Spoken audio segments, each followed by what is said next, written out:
Hafide, Ali, Ranim, Kasalelie, Lengwo, Yakwe, and Mogesin, and welcome to the One Micronesia Podcast, and I'm your host, Victorious. Welcome to another show. This episode, we get to sit down with an awesome friend of mine, and then towards the end, we kind of switch things up. We're going to play some music for you, some Micronesian jams for you guys. So it's going to be a different yet interesting podcast, and it's going to be another awesome One Micronesia Podcast. So here we go. Let's get into it. Let's introduce our next guest for this episode. Here's Omar. I'm a freelance photographer, mostly doing landscapes and seascapes and sunsets. But I also do enjoy taking pictures of people, families, portraits, everything, honestly. So thanks for having me on, Mr. King.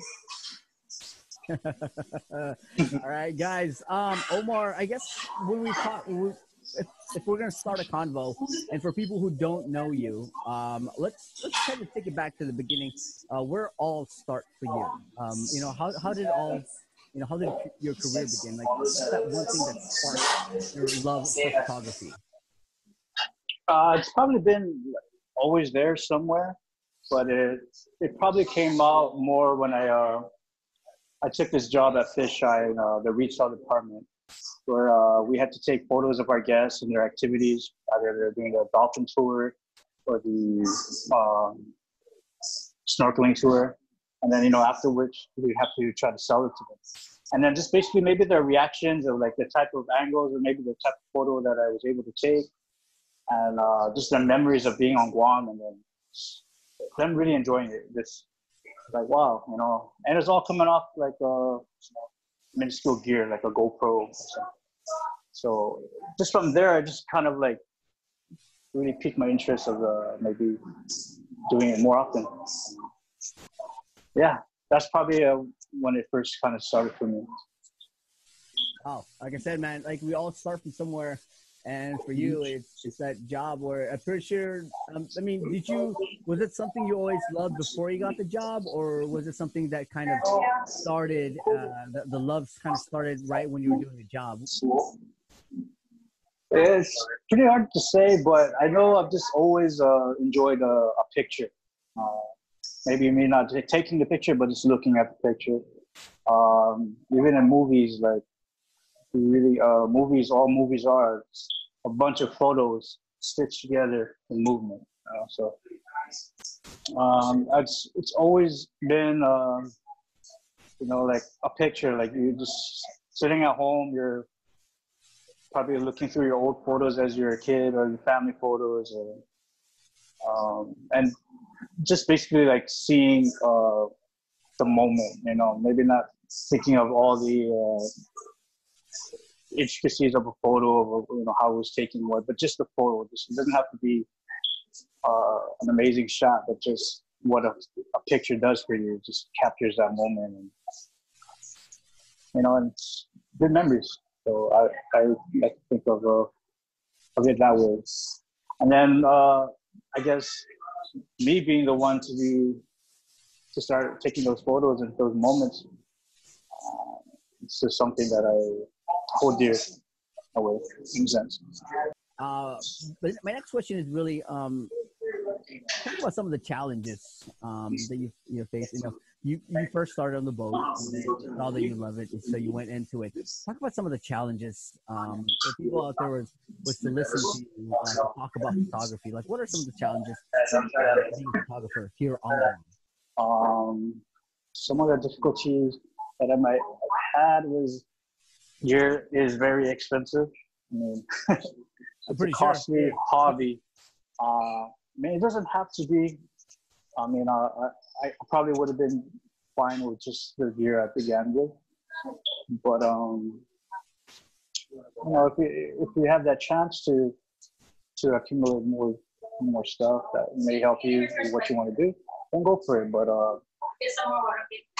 there's a few challenges. So wait, before we go on, I just want to say, because I've told you this personally, but I want everybody to know, I've told you how great of a job I see you doing, with your work, Oh. So I just want to get that out there before we go back asking me questions. Thank you, my big ups to you.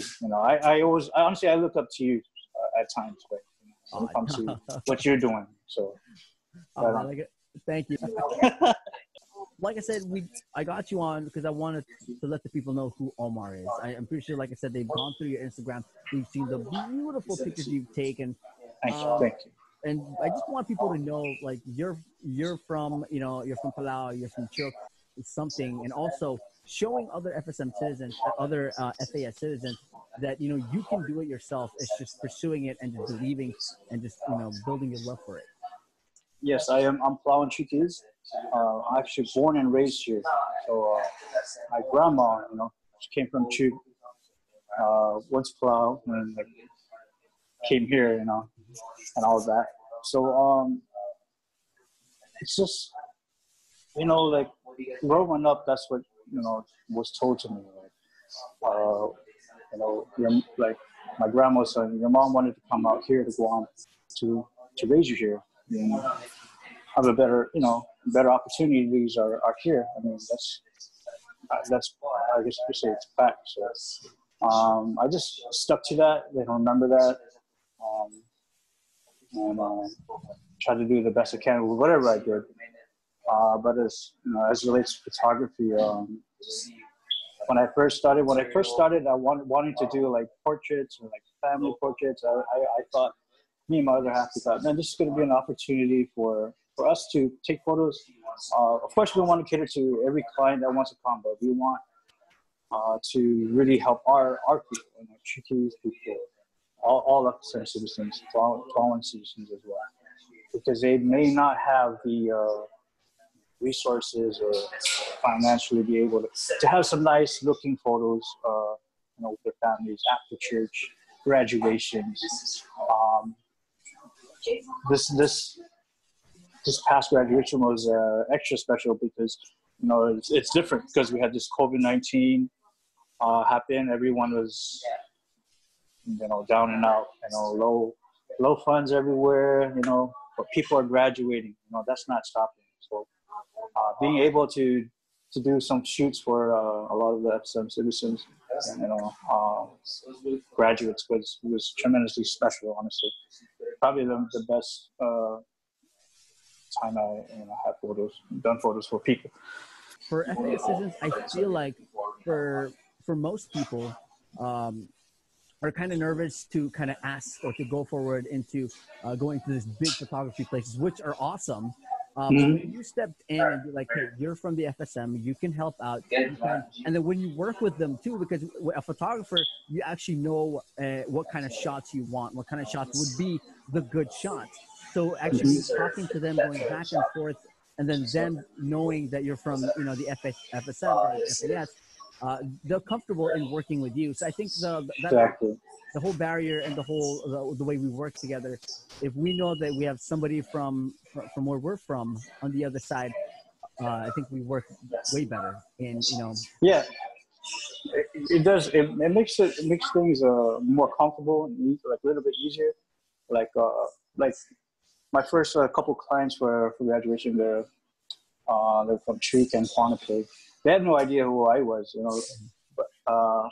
but I had this feeling like when they saw me, like I didn't.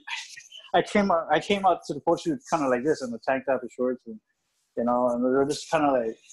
And then I asked one of the guys, he's like, "Hey, where are you from?" And he's from Ponte, and I was just like, "Man, I used to live in Ponte." I started speaking to him a little Pontean, so he was just kind of like, and his pictures came out amazing because it just felt like we connected and we were ready to shoot. So definitely, like no matter where you're from, like if you see someone that kind of just looks like you, or we're from the same area, definitely there's connection and some level of comfort. Things would be a matter like you said, like regarding this nurse. I'm pretty sure if you had a patient, right, that's from where she's from, her physical and all that would probably went smoother, a lot better, just because they have that kind of like a bond, So in my case, photos came out very good. One of my favorite ones too. Awesome. So, and you talk about events, and let's talk about some of the events that you've done with the FAS community. I know you mentioned the FSM Independence Day, and you mentioned a lot of other events. And I know you threw in my bro Stanley Hollers in there. Let's talk about some of those events and how it all went. Yeah. So this past FSM Independence, I was held at Utah. I wasn't even exactly sure if I was going to make it just because of other things happening in the work schedule. But just because I really wanted to be there and really wanted to shoot, I made it happen. But it was more of just, it was, I didn't have, it wasn't photos for that particular event. It was just for me. It was my personal, I wanted to be there. I wanted to be part of the event. I wanted to just capture some photos and eat some free food. Yeah. Right? Hey, food yeah, yeah, and because and as much as fun as it was, there was parts of it where it was kind of like, you know, people are still shy, kind of saggy. So I was like, man, I want some photos. You know, I really want to capture something. You know, like pretty epic. Sadly, I missed the guy airdropped the parachute. Sadly, but I actually asked my girlfriend, can you go pull up like some of these high officials to dance or something? And then, you know, so she knows that I want that picture so bad, so she wanted to pull them up. Started to open the floor, the grass dance floor, and I took some shots, and it turned out to be really great and fun. What message do you have for, you know, fellow FAS brothers and sisters who kind of want to get into photography, are kind of hesitant? What message do you have for them? Well, probably doesn't have to be just photography, but anything you're you feel like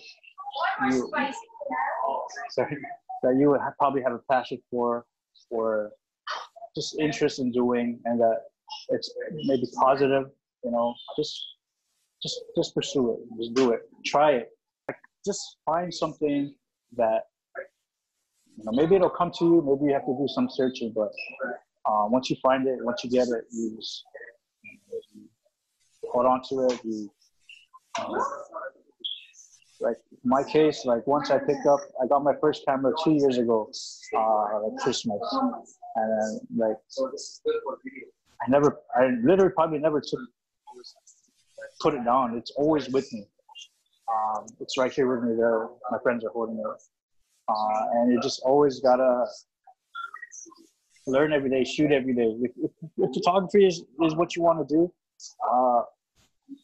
and you get your first camera and it feels like it just feels right, you just shoot every day, no matter what.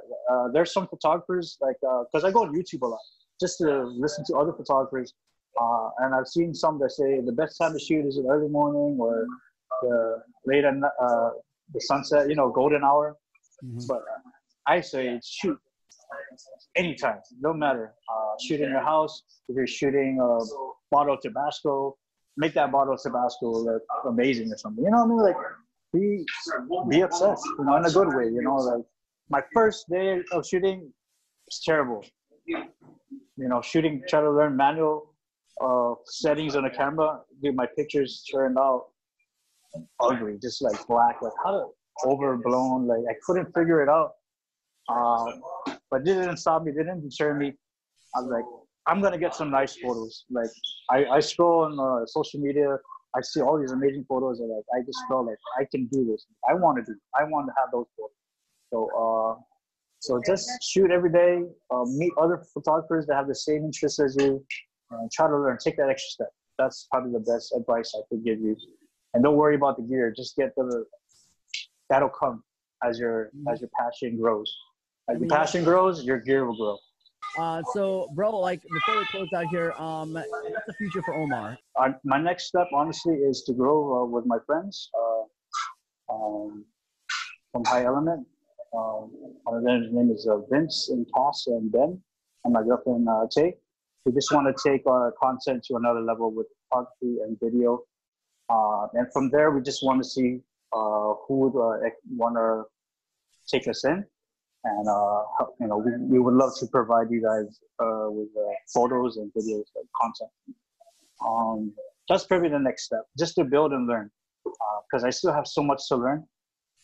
So I'm looking forward to just learning and building from there. Just that's the main thing for me right now, to learn more with these guys, and for us to provide for the communities, honestly. Awesome. All right. Well, Omar. Well, honestly, it's been an awesome talk with you, my brother. Thank you so much, man. Thank you. Oh, I don't know if I can just squeeze something in real quick. Yeah, go for it. One of the projects that I did with I don't know if you know Carmen. She has a name in Guam. She makes her own dresses. Oh man, I'll get her on the podcast coming up. She's great too, and what she's doing for the culture too. And, I did a project with her, which was like a fashion shoot for her dresses. And she's also someone that inspired me as well to do what I'm doing, especially for XM citizens and helping me build a clientele with them and our people and providing good rates for them. And just it kind of started from there also. So just wanted to shout out to her too. All right, Omar, thank you so much, guys. Like I said, hit him up if you guys, need that awesome picture, like for a group picture session, whatever. He's got you guys covered. Omar, thank you so much, and I'll definitely work around, man. Thank you. Hey, thank you so much again, and I hope I'll see you around, bro. All right, guys, so that pretty much wraps up another edition of the One Micronesia podcast. What an awesome talk with Brother Omar, and I did promise music for you guys. So here we go. We'll end it with a performance from Brother Konner from Yap. He's got a little Ulithian jam for you guys. So enjoy, and we'll see you at the next One Micronesia podcast. Peace.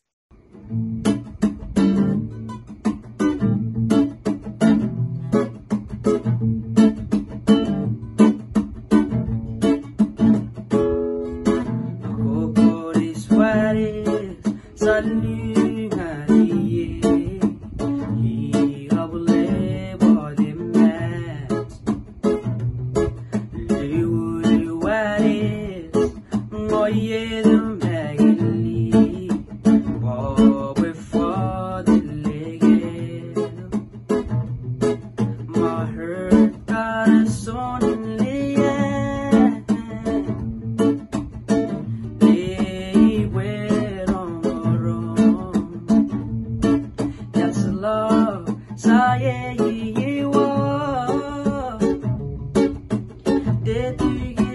yeah.